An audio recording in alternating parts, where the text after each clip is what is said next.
Okay, good evening, everyone. Thank you so much for joining us for our second event in our Muse series with our guests, Anthony Elliott and Demarre McGill. First, I'd like to introduce Muse. Muse stands for Musicians United for Social Equality, and it is an 18-member task force consisting of Shepherd School students, alumni, faculty, and administrators. The mission of Muse is to heighten the awareness of underrepresented musical voices who have contributed to the tradition of Western art music, and to equip the Shepherd community with the tools to address the issues specific to diversity, equity, inclusion, and belonging. Through our work, we hope to foster a healthy, safe, and proactive environment that is adaptable to the evolving field of music. One of the ways through which we carry out our goals are these discussions like this one. We seek to glean wisdom from the rich perspectives of our esteemed guest artists to broaden our community's perspectives in the hopes of cultivating a more holistic educational culture at the Shepherd School of Music. Additionally, we desire that through these discussions, we might educate the Shepherd community on the reality concerning the ever-present barriers within the classical music industry, which marginalize various demographics of artists pertaining to identities such as, but not limited to, race, gender, and class. We hope, therefore, to inspire collective effort towards actionable steps which impact the Shepherd community as well as the industry at large. And so to introduce our guest artist, I'll start with Professor Anthony Elliott.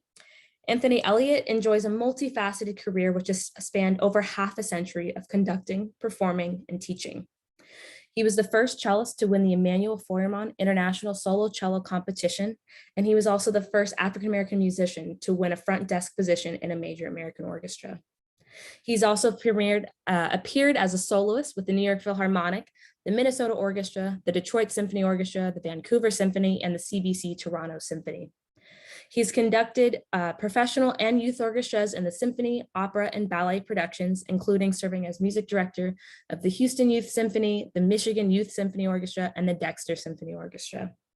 Additionally, he has led the Sphinx Chamber Orchestra at Carnegie Hall and the Sphinx Symphony at Orchestra Hall in Detroit. He's also emeritus professor of music at the University of Michigan. And more importantly, he was my professor at the University of Michigan. I got to study with him for 4 years and learned so much from this man. Moving on, our flautist, Demarre McGill, is a leading soloist, recitalist, chamber, and orchestral musician. He is the winner of an Avery Fisher Career Grant and Sphinx Medal of Excellence. He's also appeared as soloist with the Philadelphia Orchestra and the Seattle, Dallas, San Diego, and Baltimore Symphony Orchestras, among others. Now he is principal flute of the Seattle Symphony, having previously served as principal flute of the Dallas Symphony, San Diego Symphony, Florida Orchestra, and the Santa Fe Opera Orchestra. He's also served as acting principal flute of the Metropolitan Opera Orchestra and the Pittsburgh Symphony. Mr. McGill is a founding member of the Myriad Trio and former member of Chamber Music Society 2. Demarre has participated in the Santa Fe Chamber, Marlboro, Seattle, and Music at Menlo Chamber Music Festivals, to name just a few. He's also the co-founder of Art of Elan, a chamber music organization in San Diego, and along with clarinetist Anthony McGill and pianist Michael McHale, he founded the McGill-McHale Trio in 2014. Mr. McGill is a graduate of the Curtis Institute of Music and the Juilliard School, and he is also currently the Associate Professor of Flute at the University of Cincinnati College Conservatory of Music, and is also an artist faculty member of the Aspen Music Festival and School.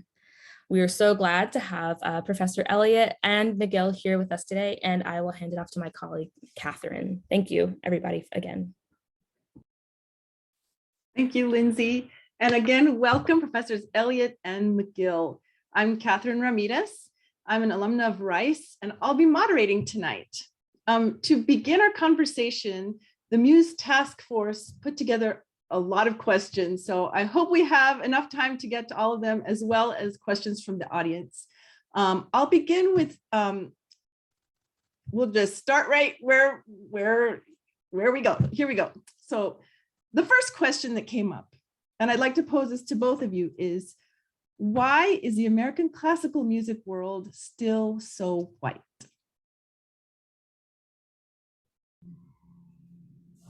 Well, I guess I'll start if you don't mind, Tony. Sure. It's a very good question. It's a very good question. there may require, I don't know, I don't even have to be so nuanced. I think from an orchestral standpoint, I don't think that over the years, and including now, that orchestras think that having a mostly white organization is an issue. And I'm not counting any committees that have been formed over the past year and a half since the killing of George Floyd. And the reason for this is that I believe that the people that really care about this are the demographics that aren't represented. And since they're not represented, the organization as a whole doesn't deeply care. And I can just give you a brief example to back my belief, is that not too long ago, American musicians were up in arms about the Vienna Philharmonic still not having women in the orchestra, other than perhaps the harpists. And so what did American classical musicians want the Vienna Philharmonic to do? Well, they felt that the Vienna Philharmonic should have women in the orchestra. Would it be enough for the Vienna Philharmonic to hold auditions like they've done for decades, and not hire a woman? Would it be enough for them to say, well, we had an audition and sorry, we hired another man? No, there was just the expectation that this doesn't look right. This is not right. And there was an expectation for change. Unfortunately, it's easy to criticize someone else or another organization. It's easy, but it's not so easy when it's the responsibility is your responsibility. And I see American classical music organizations, we can even go outside of orchestras, as being like the Vienna Philharmonic. At least the Vienna Philharmonic has some women now, but I really don't see anything different in the approach, because the organizations, they will have a position open, and they will have an audition or interviews, and they will say, well, we tried, and that's it. While the demographic that is not represented in these organizations are saying, well, you didn't try hard enough. And so, yes, my answer is that I deeply believe that the organizations simply don't care enough. Thank you very much. Professor Elliott, would you like to add anything to that? I would. I totally agree with and add my assent to what Demarre has just said, and I'd like to add a couple of more layers to it, because I think this is it's a very complex question with many facets that connect. I think one thing that also one has to look at is that there may be, in part of the African American community or BIPOC community, there might be some other cultural predispositions that might be involved. Church music, gospel, pop music, soul, jazz, rap, and also perhaps in some quarters a distrust of the European models and classical traditions. Another factor that I think is going to have a huge effect is the decimation of music education programs in the inner city. And because that was, for many people, an opportunity to get their first exposure to the process of making music. And now that that's sort of left the curricula, there's not as many opportunities for persons of color to have a chance to experience ensemble, whether choral ensemble or wind ensemble or string ensemble. So a lot of those opportunities are not necessarily there. Then there's the financial side, and that is this process that we have that leads to becoming a musician is a very expensive process. I mean, engineers don't begin at the age of 3 taking lessons and going to music festivals and summer camps and all of the things that are associated with becoming a musician. So there's that issue. And then the issue of parental awareness and whether or not BIPOC families and parents are aware of the need of such an early start for young people that want to go on in that profession. So there's a lot of things that intersect, along with, as Demarre so rightly said, that sense of, on the part of the orchestra, as well, we tried. We did this, and we had an audition, and we didn't find someone, but we tried. Or there might also be something which is like a fellowship or assistantship within an orchestra, where a person of color might have a position for a year or 2 years, and they're a member of the orchestra, but they're not really a member of the orchestra, and there are issues attendant to that that can make it difficult for that person to ever feel really accepted or a part of the organization that they're working in. So it's as we both said at the outset, it's very complex. There's a lot of layers to it, a lot of layers to it. Thank you. Yes, it's so much deeper than we think at the outset. I really appreciate both of your answers and kind of steering the conversation toward the education aspect of it. What role has mentorship played in your development as an artist? Have you observed in your own relationship, for example, with a mentee, that their development has benefited from your guidance? And do you have suggestions for both mentees and mentors to nourish that relationship? Perhaps I'll start off with this one. I felt fortunate to have really a wonderful mentee when I was studying. My mentee was Janos Starker. And it was a very challenging time because it was the 60s and we were in the middle of the civil rights struggle.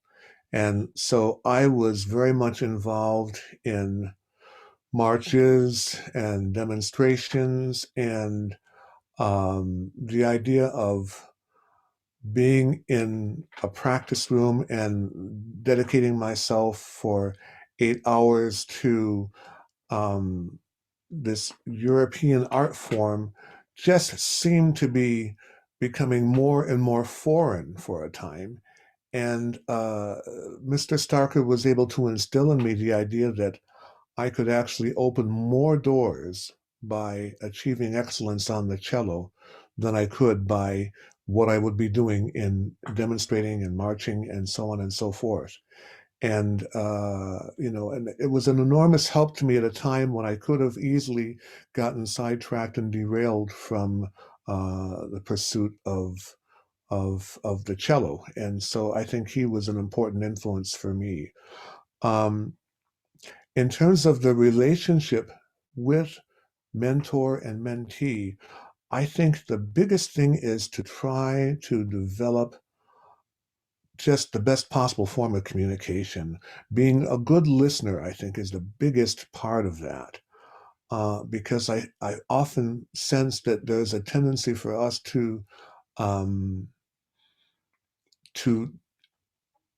listen less deeply than perhaps we should, and to really try to connect with where the other person is coming from, and trying to really almost see a situation really through their eyes. and that you can develop a better understanding of what it is that they're going through and then be better able to help. And then I think also for the mentee, I think it's important to enter without so much in the way of specific expectations of what you want to get from the relationship, but really more of an open feeling of being open to developing a process of communication so that you really are able to get the maximum out of what that particular person has to offer.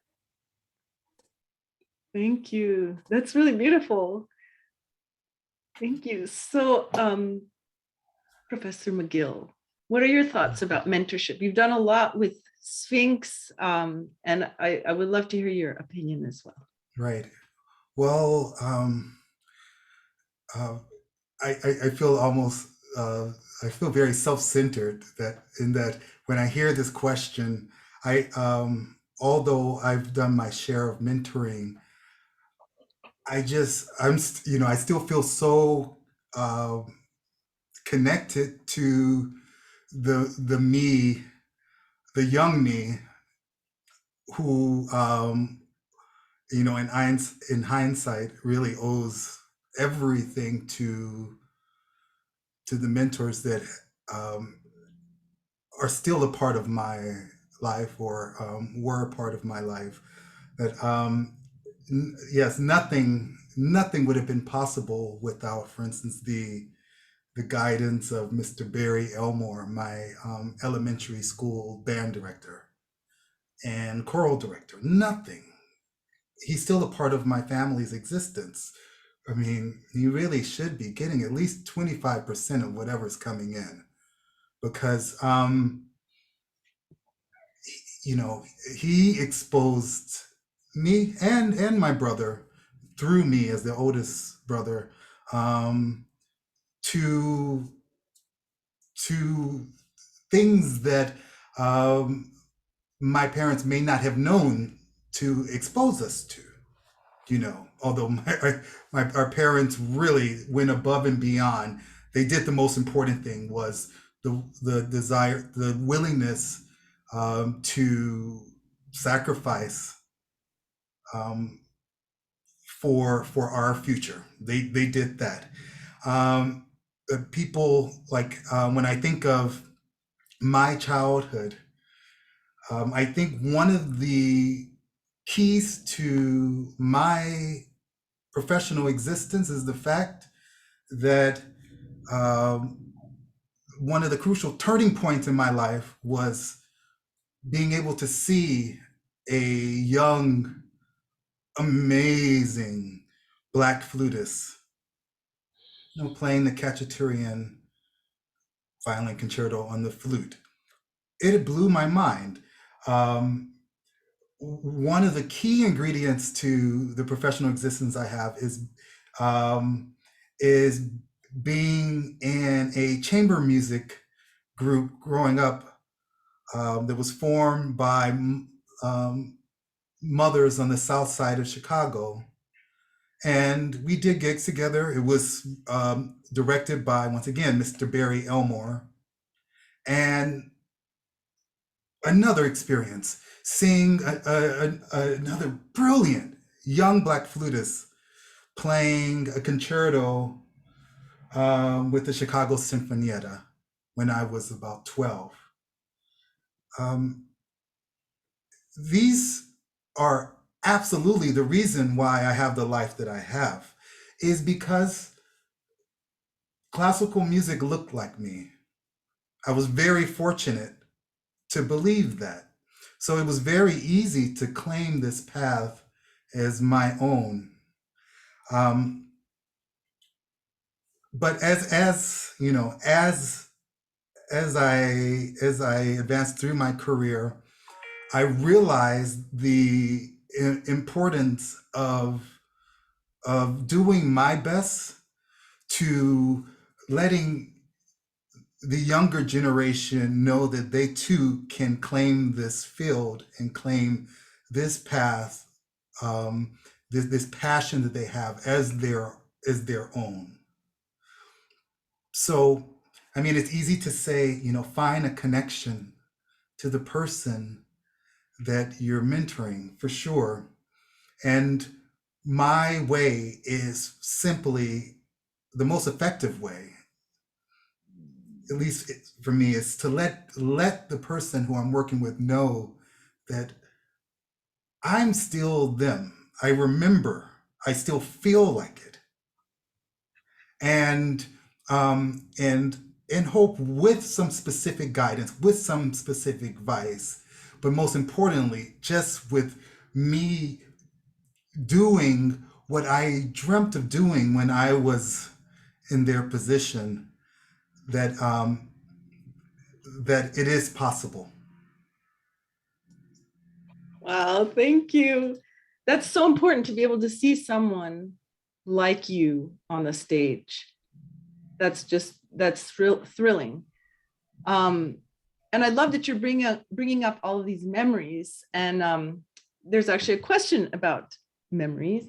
What was one important memory from a challenging period that helped you continue to grow in your music? You mentioned some of these, but maybe if you wanted to put in the context of who's been your biggest advocate and support at the most difficult times. Mm-hmm. Well, that's easy. My parents. It's that's a very easy question to answer. I have a box of it's simple. I have a box of cards, not playing cards, but Hallmark cards. There's countless of these cards from over the years. Speaking of mentoring, this is one thing that I have definitely no problem sharing, is that I feel that most of my life has been a series of what people would call failures. Most of it, it's part of it. And you just need a few lucky moments to be called successful, but most of it didn't work out. And when I look at these box of cards and letters, just basically saying that we're proud of you. Just keep on being you. Keep on doing what you're doing. Really, they've been saying the same thing my entire life. Like that's very, very fortunate.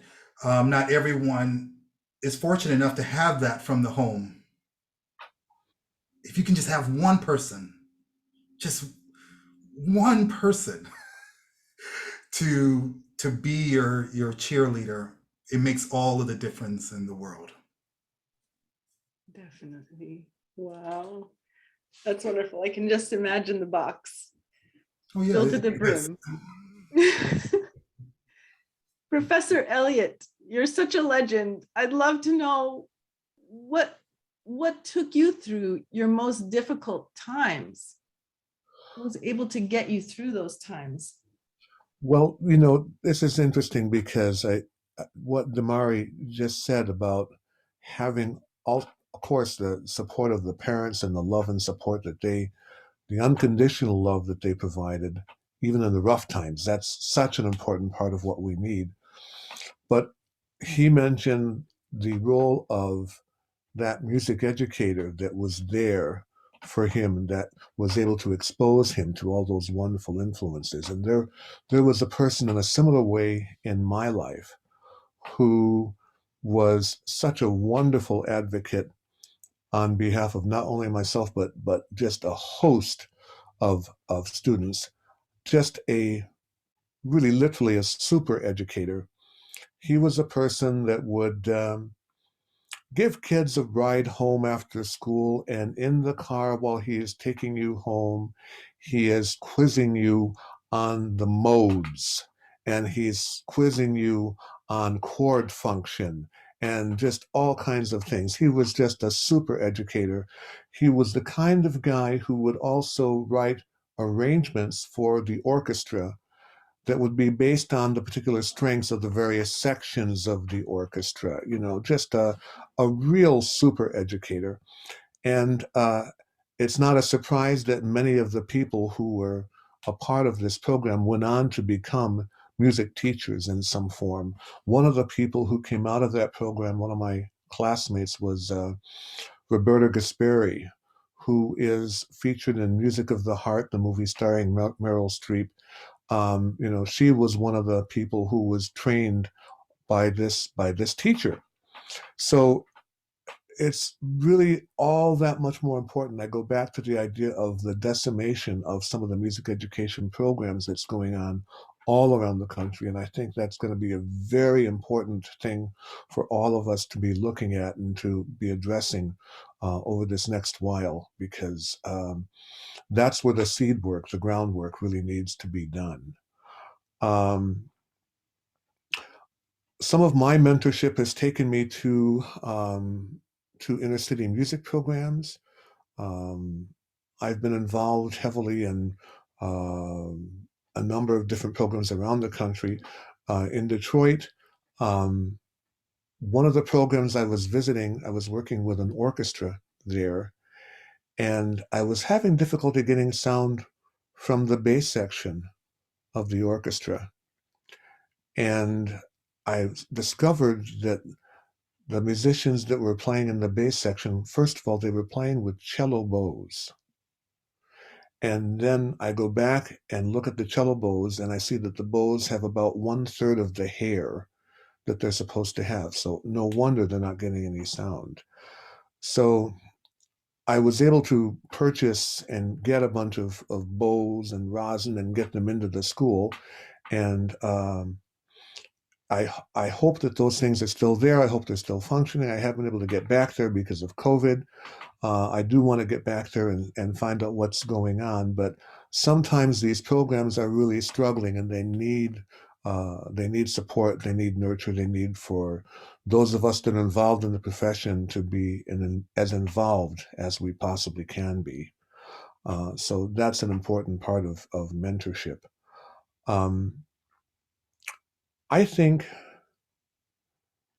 the other part of this piece is that I think that mentees gain the most when they can be process-oriented as opposed to maybe specific goal-oriented. If they can have a way of thinking about moving forward that is not necessarily limited by thinking, okay, I want to have a chamber music job by the time I've graduated, or I want to have an orchestra job by the time I've graduated, or I want to be in a Baroque ensemble by the time I've graduated. But if it can be more of a process of preparing oneself to be able to perform in really kind of the widest possible variety of musical context, I think there's a much better chance of that person being able to be employable, to be hired, and to be collaborating, because it's all about collaborating. It's all about being a good collaborator, someone that musicians are going to want to work with again and again, and that conductors are going to want to have in their ensemble. So I think becoming really process-oriented in terms of self-improvement is so much needed. Thank you. Wow, those are some really wonderful ideas. And just to be able to kind of tie that into what young musicians can do now. I wanted to talk a little bit about auditions and careers. And you just mentioned that, we should have as broad a palette as possible. But I was wondering if both of you could talk about what you see as the differences in the orchestra audition process throughout the years, and where you might see improvements could be made. Who would like to go first? I'll let Demarre go first on this one. Okay. Sure. Let's see. Changes over the years. Ah, honestly, let's see. I've been playing in professional orchestras now for maybe 20, 21 years now. Um, and it's pretty much the same. It's pretty much the same. Um, I really, there's no way of me knowing this now. For instance, things like having the screen up in more places. You know what? I really, I don't know.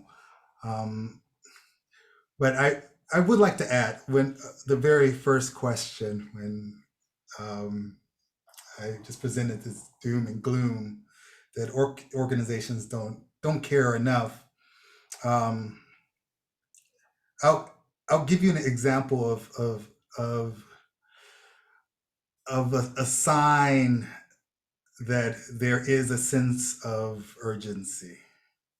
So let's just say there's an audition and um, the screen was up, and lo and behold, when maybe after the semifinal round, there's people of color to be in the final round, which most most likely the committee may not be aware of at this point. But oftentimes there are moments, and this has definitely existed forever, ever, when during this sort of grace period after a retirement and before a hire, people are invited to play with the orchestra. There are moments like this that that really only require action, as opposed to I don't know, a blind process, where an orchestra you can actually get a glimpse of their urgency. Who are they inviting to play? Little things like this. If there's an opportunity you have a member of the orchestra who's on sabbatical, who's taking a year's leave off. For these easy things, who is the orchestra looking to bring in? Understanding that it doesn't mean that this person will ultimately get a job, but it really does not hurt when you have an experience of playing even a week in a professional environment. 2 weeks, great. A month, great. A year, that's doing your part to help cultivate the future of this industry. So as far as the actual audition process, things that have changed, I honestly, I don't see how much has changed. I would like to add one other thing. It's that I've heard quite a bit about an issue with lack of diversity in the applicant pool. Okay, so I've never thought that this was for instance, BIPOC potential applicant's fault if this person didn't apply. I never actually thought it was their fault. And the reason why I never thought it was their fault is because this has been a party where only a select few have been invited to over the decades. The door has been shut. There's people that have managed to still get in, just like there was a woman harpist in the Vienna Philharmonic. There can be a black flutist in the Seattle Symphony. doesn't mean that there isn't a problem. So if the door has been shut for so many years, you can't just expect to open the door and expect just everyone to be rushing in. They don't know that the door is open. They really have no idea of knowing unless you go to them and you invite them. That's it. And even that one time is not enough. It's not enough. You need an equal amount of time to right a wrong. So yeah, those are some thoughts. Wow, wonderful thoughts. I love the image of like the door, right? The door is open now. And how are we going to get others to come in? Well, invite them in. That's beautiful. And that kind of brings me to a question about the future that I think would be a great one to pose to both of you. And Professor McGill, you mentioned a little bit about this, but maybe both of you could get into this a little more. What is your vision for the future of the classical music industry? And how can younger musicians best prepare for the current challenges and future opportunities? I'm just wondering if perhaps before we go to that question, I want to deal with the door for just a moment. Sure, please. Because Demarre, I think, might have heard this story before, but it was an occasion that I'll never remember. It was a very seminal sort of a moment for me in my career. I was conducting an orchestra at a major orchestra hall, and on the first day of my rehearsals at that hall, I arrived with the entire orchestra, and we were admitted through a certain doorway and led into the hall and had our rehearsal and so on. And the next day, for various reasons, I did not arrive with the entire orchestra. And I went to the same door that I was admitted into the previous day. And there was a person on the other side of the door, and the person would not let me into the building. And so sometimes the issue is really literally getting in the door. And I explained that I was the conductor and so on and so forth, and he would still not let me in the door. He directed me around the building. I ruined my concert shoes climbing up this hill, trying to get into the building. And it just was something that made me think, okay, if I were, would I have been treated the same way had I been not a person of color? I don't know. I don't know if that was that person's issue or not, but sometimes the issue is a question of literally just getting into the door. Now, as to the future, I think that there are so many things that need to happen, and there is, I think, the need.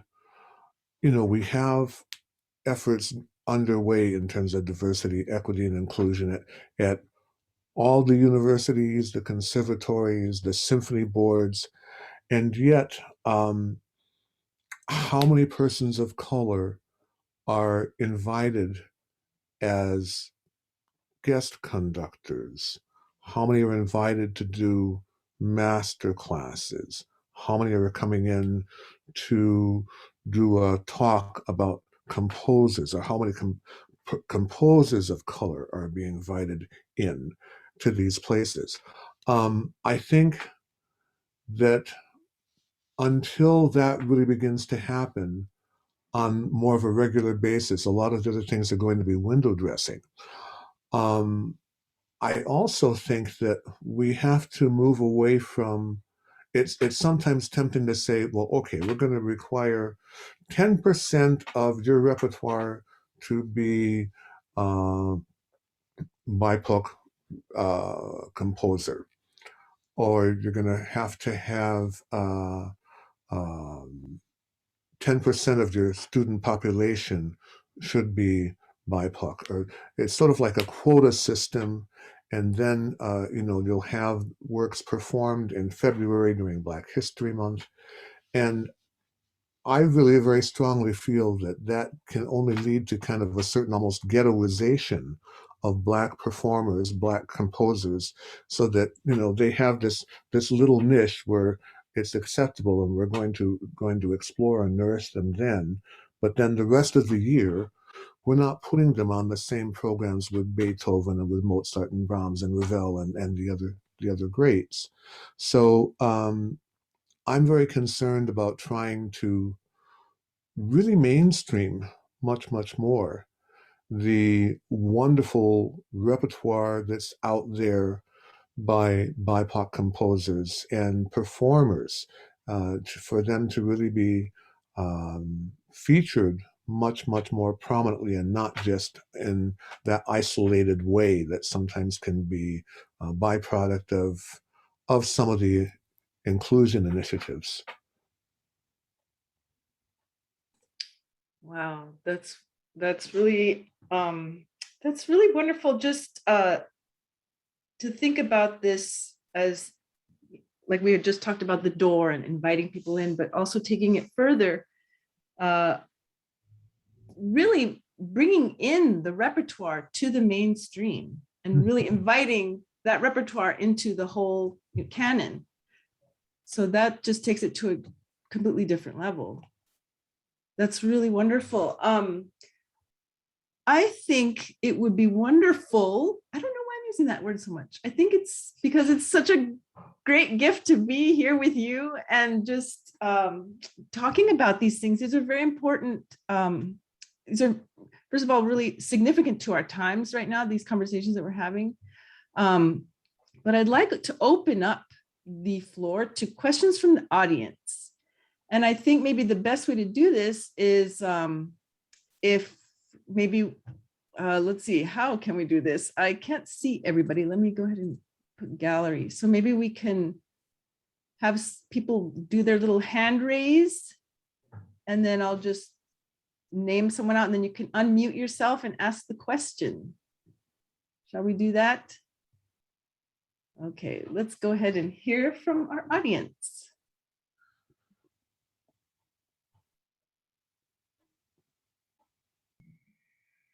It's good to see you, Leon.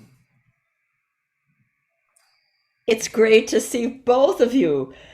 I've seen you a lot more recently, Demarre, than I've seen you, Tony. And it's just so great to have you both with us. This is such an important moment, and the initiative that the Shepherd School took after the murder of George Floyd, I think, is the first step. It's the beginning. We have to start somewhere, and this is a step. So thank you both very much. I mean, I'm taking notes. I really, Tony, your description of the door and not getting in the door, I mean, that just blew my mind. It shouldn't, but it did. It happens all the time, I fear. But thank you both for sharing very personal experiences, and also Demarre mentioning the support factor, whether it's family or teachers, a combination, colleagues as well. I mean, the world should be comprised of people who support each other. And I'll close my mouth right now. Well, Leon, it is so great to see you. Leon was my next door neighbor at Michigan. She had the studio right next to mine, and it was always such a pleasure hearing those magnificent sounds coming from that studio. Just a joy to see you. Wonderful. Likewise. May I chime in as the husband of Leon? Absolutely. Hello, Michael. Hi, Tony. I heard you audition for the University of Michigan. You played a great recital there. And then it was just maybe a year later that Leon and I came down to Houston. And in a sense, you and I almost traded jobs. You took over the Michigan Youth Symphony, I took over the Houston Youth Symphony. But I want to remind everyone here that when I arrived, I heard stories about Tony Elliott being discriminated against here in Houston, Texas. That there were certain doors that were closed to you, not just in music, but in country clubs and various places. So, Tony, can you give us a little more background on how racial discrimination has affected your life apart from music? Well, it's interesting because we happen to be a biracial couple. My wife is white and I'm black, and we were very hesitant about coming to Houston. Initially, I was invited to come down to audition, and I expressed some of my trepidation. And when I did come to Houston, I had experiences there that are very strongly etched in my memory. One was I conducted an orchestra and was taken out to dinner afterwards and went to one of those places. It was corrugated sort of walls, that kind of have the waves in them. And as this organizer took me into the restaurant, all of the conversation in the restaurant stopped. Absolutely all of it.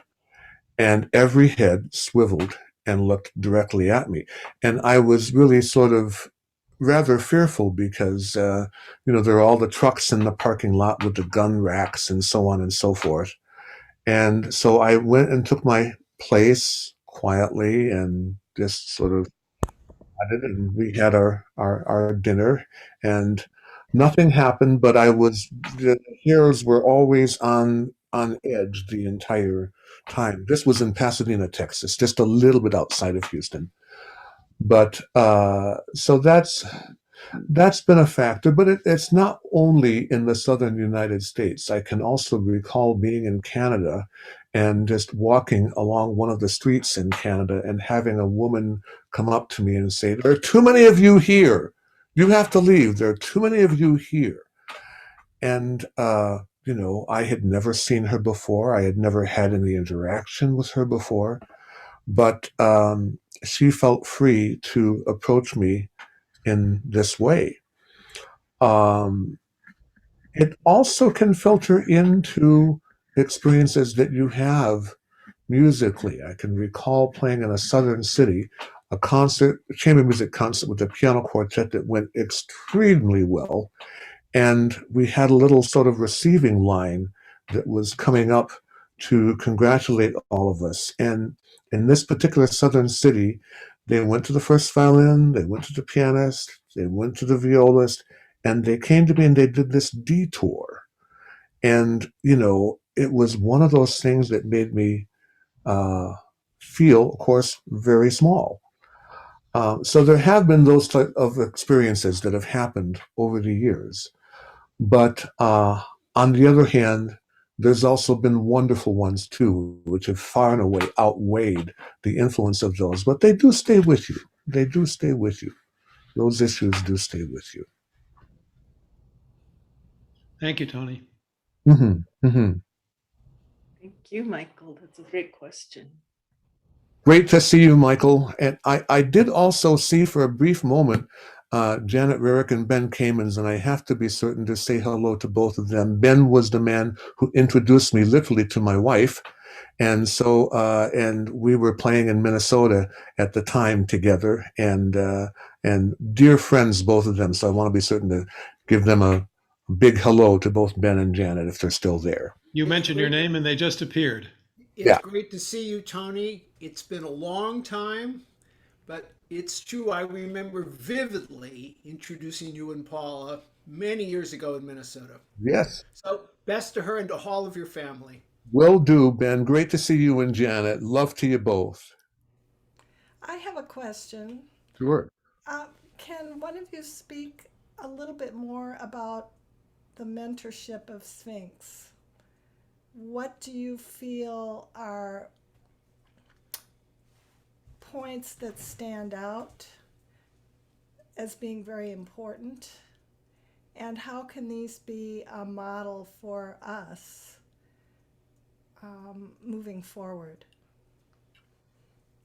One of the things I would say about Sphinx is that, first of all, the fact that it exists, the fact that it's annual, and the fact that they're able to provide levels of support, not just to the winners of the competition, but for those people that are finalists and semi-finalists, can often perhaps be supported by an instrument fund, or they might be able to get a scholarship to go to Meadowmount for a summer, or to get sponsored for Aspen for a summer.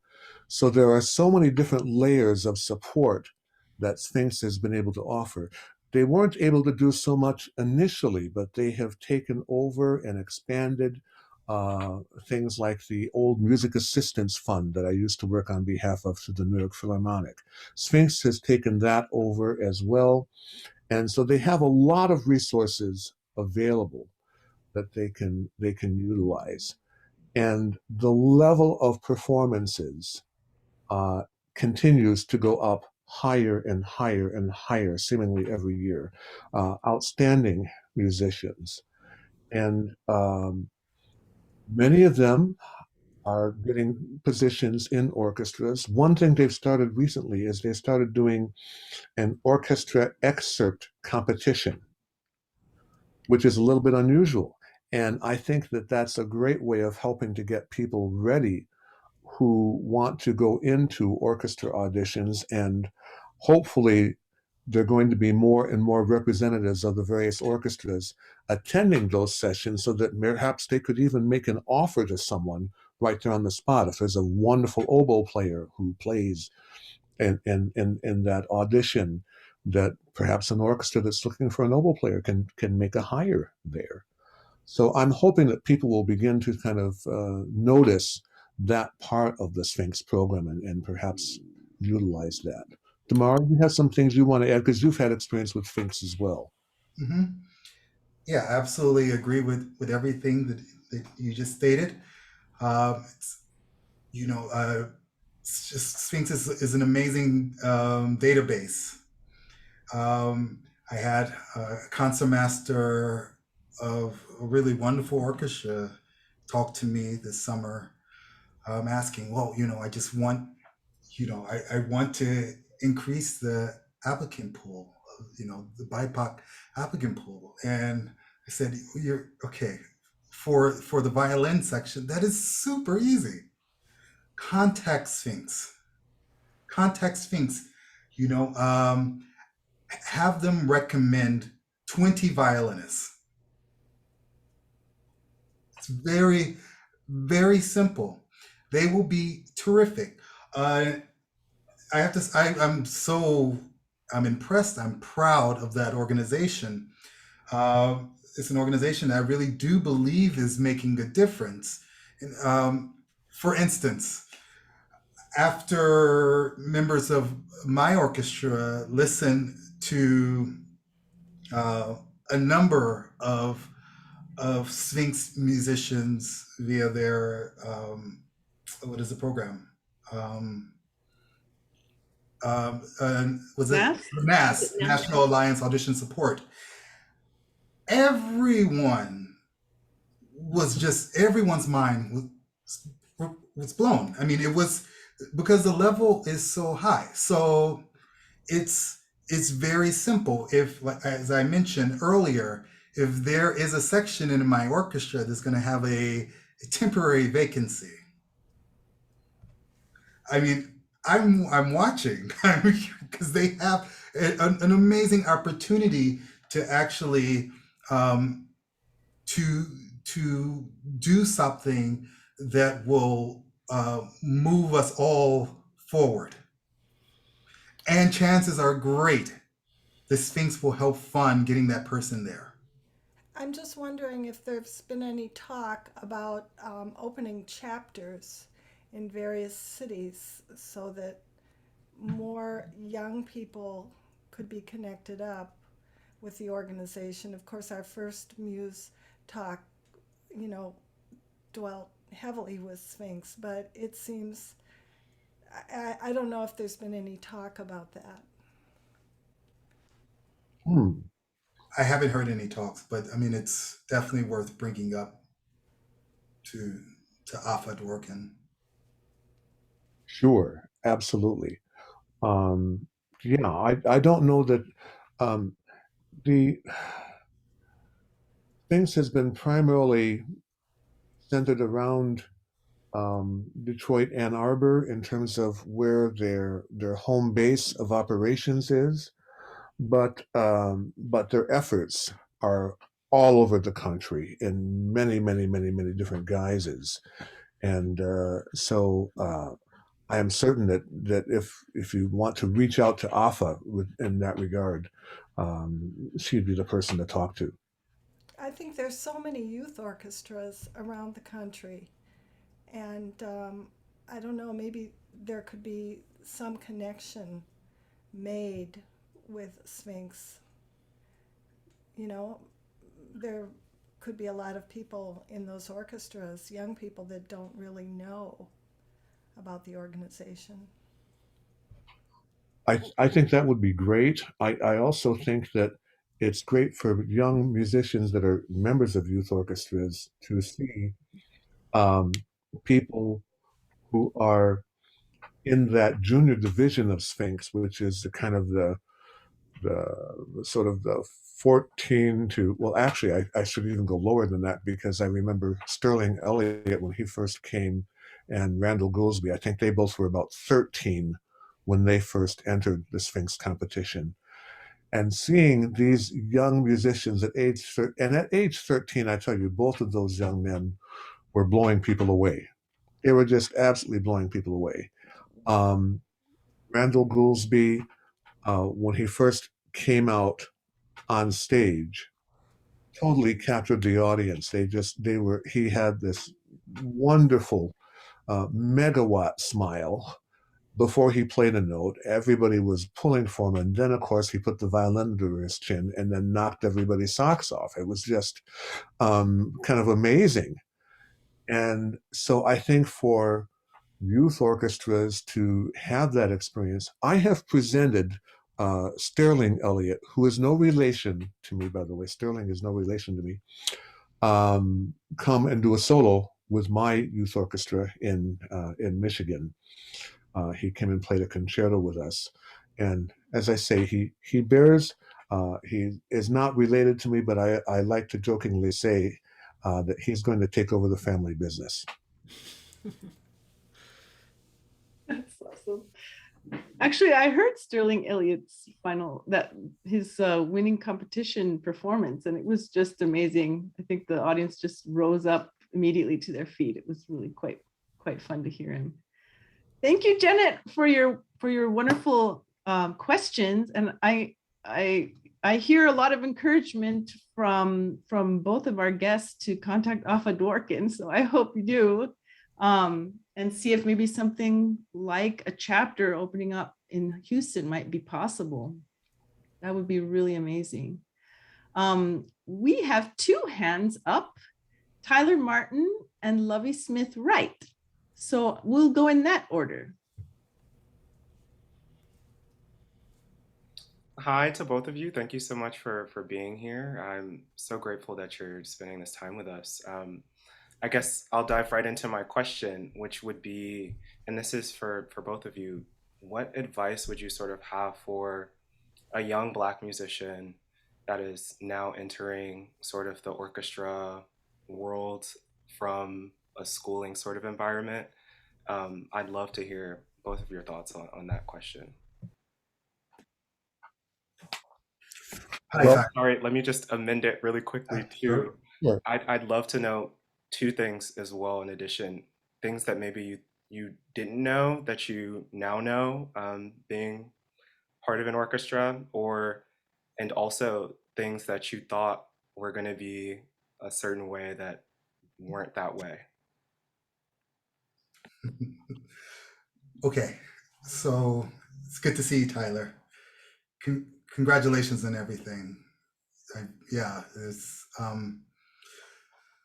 so I would first I would recommend, because words are important,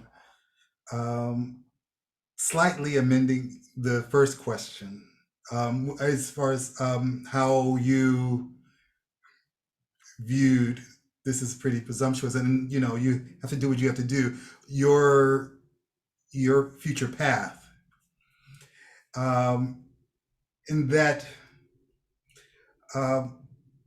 just being an orchestra player is I know you're a great flutist, and I would highly recommend, if you want to play an orchestra, having that on the list of things that could bring musical satisfaction to you.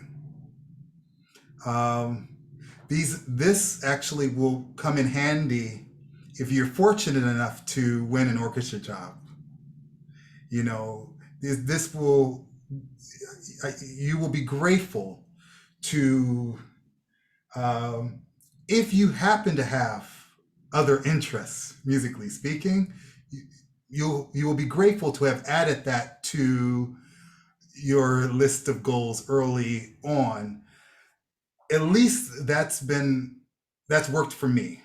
It's the reason why I'm, you know, for the most part, just as grateful to be in an orchestra as I was the very first service. I'll never forget, what was it? It was some Schubert symphony 21 years ago. And I just remember looking at the principal oboist and I said, I can't believe that I'm actually now doing this for a living. I cannot believe it. I cannot believe it. It's because right before that, I was fortunate enough to be playing a chamber music concert. You know, after an orchestra concert and then flying to teach my studio at CCM. It's a long trip, but I have all of the energy in the world because it brings a different type of energy. It all helps, like my teaching helps my playing, and my chamber music helps my orchestra playing.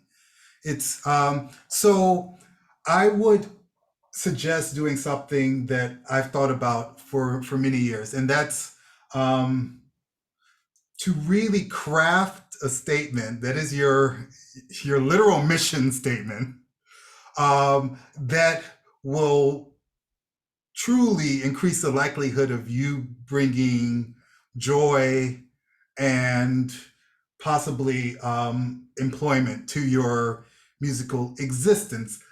Like I would say to myself when I was young, I want a vibrant musical existence. Okay? If I'm able to achieve that, if I'm able to actually have a vibrant musical existence, that means obviously I'm enjoying it, and that means I'm doing it. I'm doing things, you know? And if you set yourself on that path, then you'll have a lot to choose from. That's what I would recommend.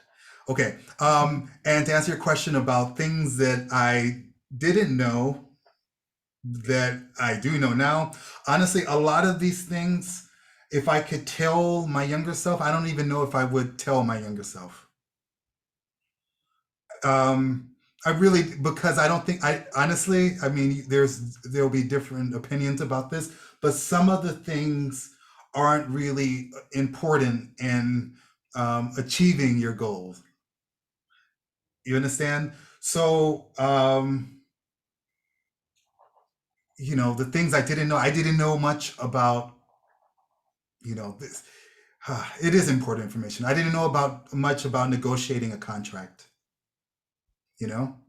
I learned from having to do it, and I've been fortunate enough to do it more than a handful of times, but I didn't know about that. But let's see. Okay, one thing I can tell you is that one thing I would tell you, I would tell my younger self, is that this is a marathon and not a sprint.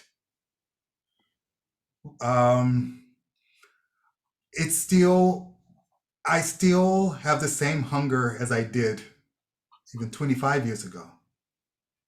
The distance between where I am and where I want to be is exactly the same as it was 25 years ago. Because of that, I would recommend looking into finding some sort of balance, so that you can continue to give the same amount of attention and hopefully love and dedication and commitment to not, I hate to call it a craft, to this art that you are giving now, that you'll still have that energy 5 years from now, 10 years from now. I would recommend that, understanding that it's a marathon. If you're fortunate enough to live a longish existence, don't treat it as a sprint. Very good. Very good. I would add to what Demarre just said that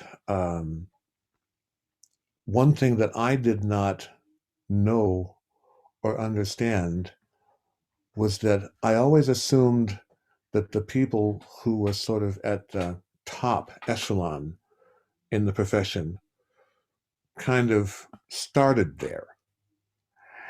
And it was very intriguing to learn that it was otherwise. There was a wonderful article that was done in the New York Times some time ago, and it was about the principal players in the New York Philharmonic. And it talked about not the successes and not the notoriety, but they talked about some of the auditions that they didn't win. And, so you hear Phil Smith talking about a time that he auditioned for a position and didn't make the finals. And you hear Phil Myers talk about a time when he was auditioning for solo horn in Halifax, Nova Scotia, and didn't get the job. And other stories about various musicians. And then you begin to recognize that, they didn't just sort of start at the top. This was a process. This something that they had to build up to by going here and by going there. And they had to persevere through adversity, just like the rest of us. And I think it's really helpful to know that. And that's something that I know, certainly I didn't necessarily understand when I was getting started.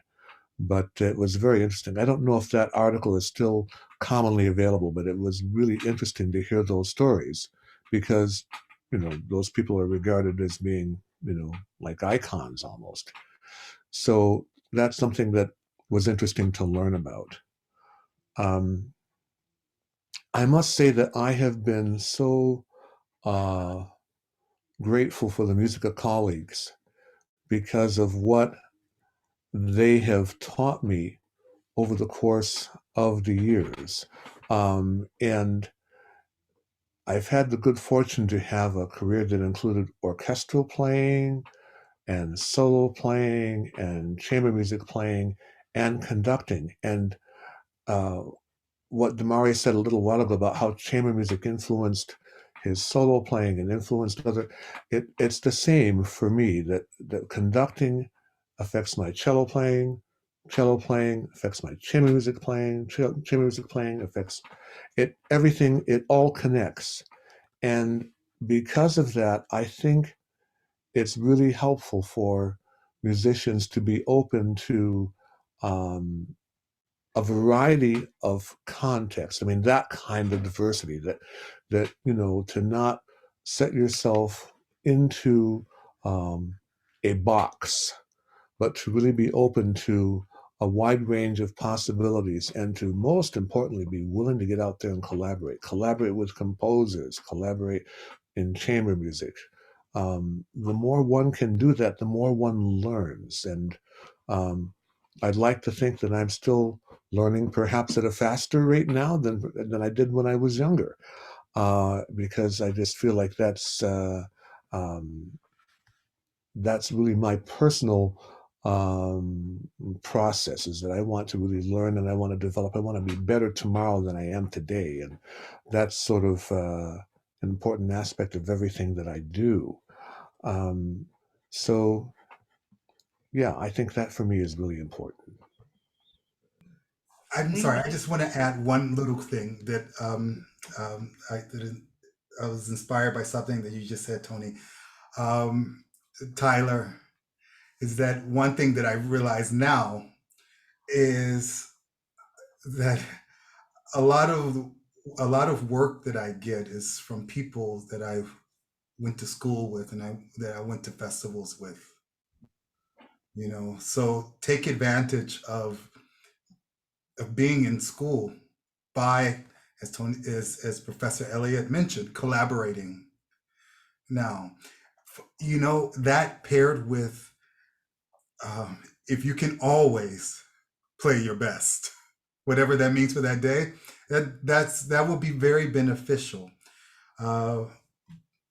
Almost every season, I play some chamber music with James Ennis as part of his Seattle Chamber Music Society. The reason why he asked me is actually not because I live in Seattle, because he asked me when I didn't live in Seattle.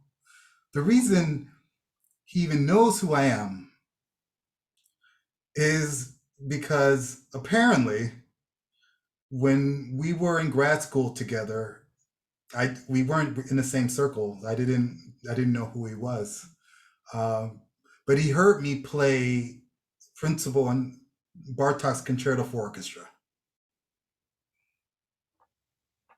That's it.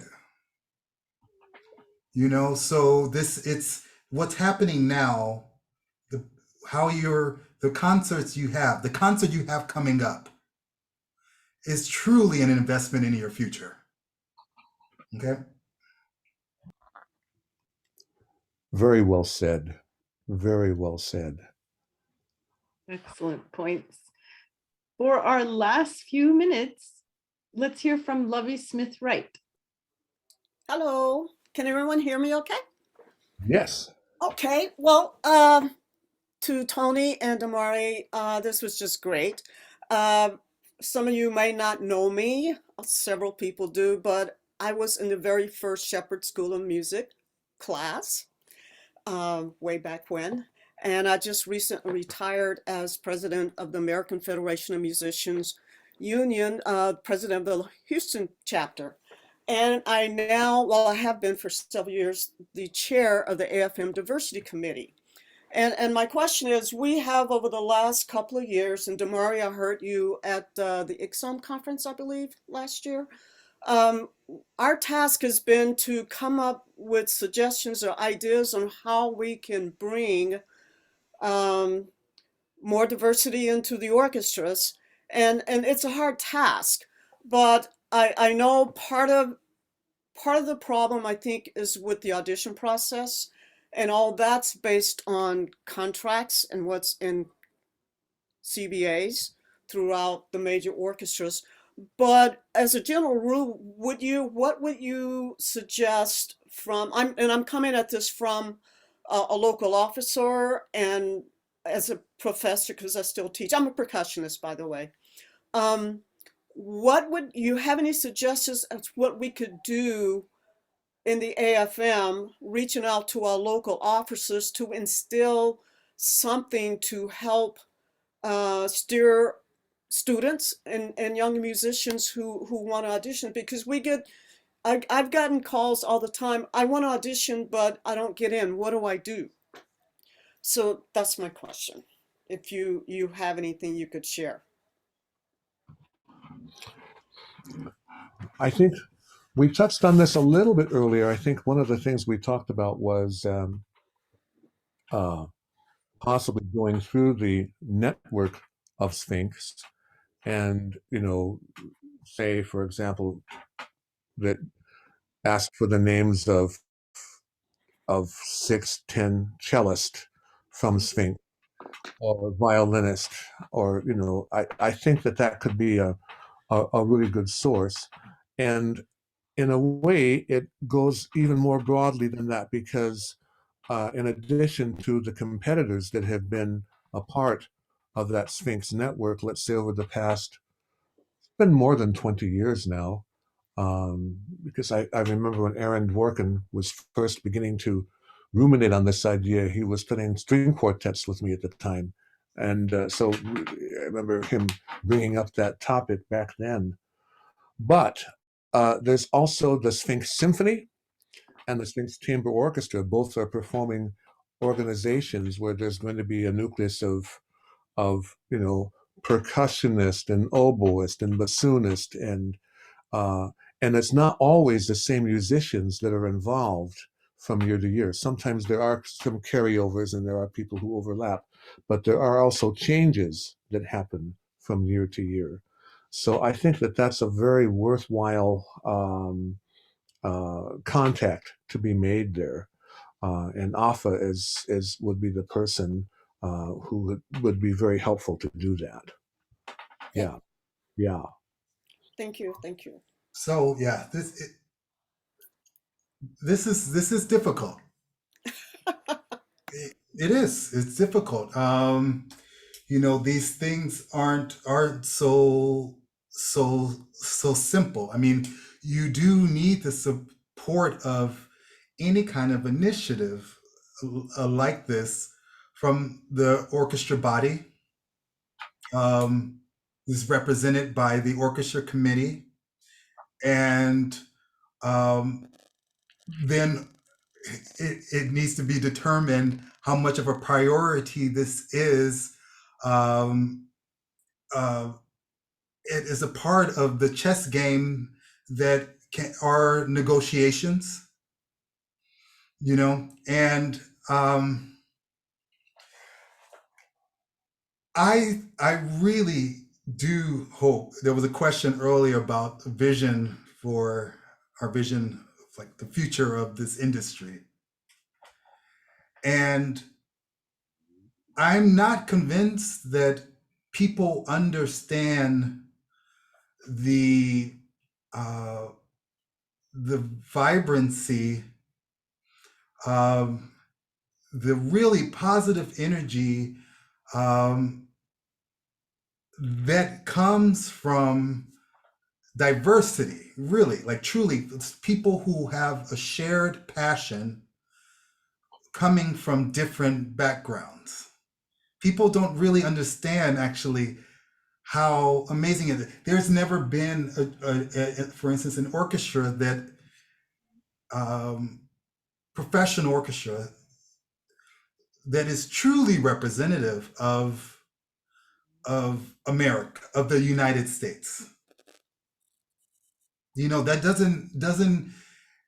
doesn't exist. I mean, I had an experience this summer at Aspen, sitting next to Titus Underwood, a Black oboist principal of the Nashville Symphony. Never sat next to a Black principal oboist before. And I had this experience of people, we are all missing out. It has everything to do with the fact that he's Black. It has everything to do with the fact that he grew up in a certain community that this is very difficult for me to verbalize, but it was so real when you pair this different experience, different paths that have all led us here to play this, Beethoven's Fifth Symphony. It is real. It's real. So I believe that as soon as our organizations prioritize creating an organization that is taking, well, this will be easy to do, taking the best from the European traditions. That's easy to do. I mean, they don't have to do anything. But bringing in what truly makes this particular country great, which is unfortunately has not been recognized forget about our field in general, then I believe that decisions will be made to to implement things that could actually make those things happen. But I think there's zero urgency. I mean, I was aware of this even, throughout this entire year, where fortunately people were very eager to read about racism and very eager to read about how to be an anti-racist. So it's been over a year and a half now. I hope that those who are reading have finished their books. Now what? Now what? It's easy for me to say this, and I'm not presenting solutions, but it does begin with a sense of urgency, and there is no urgency. So could I jump in there? I think so.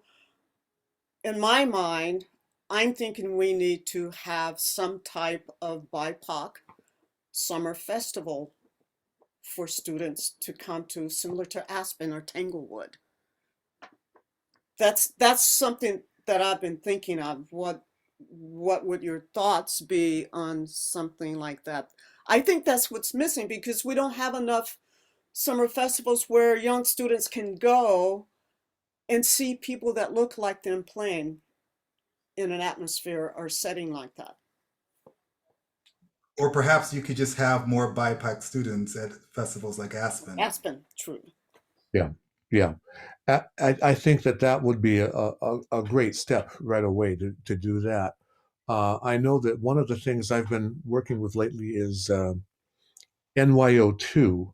I mean, they started the National Youth Orchestra of the USA just a few years back, and then they began another program concurrent with it, which is called NYO2, which is designed to include more in terms of BIPOC. It's a combination of Black, Indigenous, also Hispanic, Asian, and so you really do get more of a cross section with that ensemble, and it's an incredibly wonderful ensemble, and so that's one program that's going. I would love to see something like what you described, though. I think a school in the summer for the younger students, because it has to be that they get the information that they need at an early enough time, particularly string players, because you can't really start serious study of the violin at age 20. It's something that has to happen so much earlier, and the early education and training is such a critical part of it, that they get a good foundation. And so I think something that would be available for them at an early enough of an age would be absolutely fantastic. Okay. All right. Thank you so much. Thank you for that wonderful question. Unfortunately, we're almost out of time. Yes. We're out of time, and I wondered if we would have time to share with the people some of the heroes. We have a little slideshow. Yes. That incorporates some of the people who were some of the early groundbreakers in this profession and in this effort. And if we could cue that up just so that people had a chance to see them, because I think there's a lot of people who don't actually know about them. Okay, here, for example, you can see on the left, James DePriest, who died not too terribly long ago, a groundbreaking conductor. Paul Freeman, you can see, who was able to do a lot of the works by Black composers. He was very dedicated to that. Dean Dixon, who was involved with the Symphony of the New World. And also, we have some others that are going to come up here. I know we have Marcus Thompson, outstanding violist, professor at MIT and a number of places. He's a doctoral from Juilliard. Patty Prattis Jennings, outstanding keyboard artist, who edited for a long time the magazine Symphoria, which circulated information among Black American musicians in symphony orchestras. Below Patty Jennings, we have Sanford Allen, who was the first musician to break the color barrier in the violin section of the New York Philharmonic. It took a long time for that barrier to be broken, but Sanford did it. He also recorded violin concertos by Roque Cordero and Chevalier de Saint George as part of the Amoa monograph series. Wonderful violinist.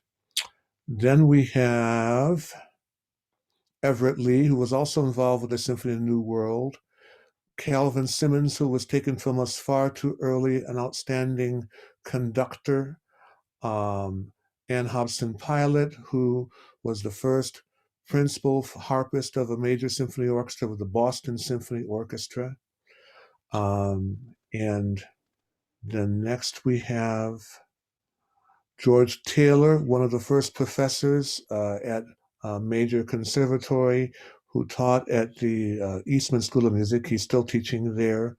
The late Michael Morgan, who just passed away recently. Donald White, who was hired by George Zell to play with the Cleveland Orchestra. Outstanding cellist and a person who I considered a strong influence and mentor for me. You're Professor Elliott. I have to interrupt you for a moment. Yes.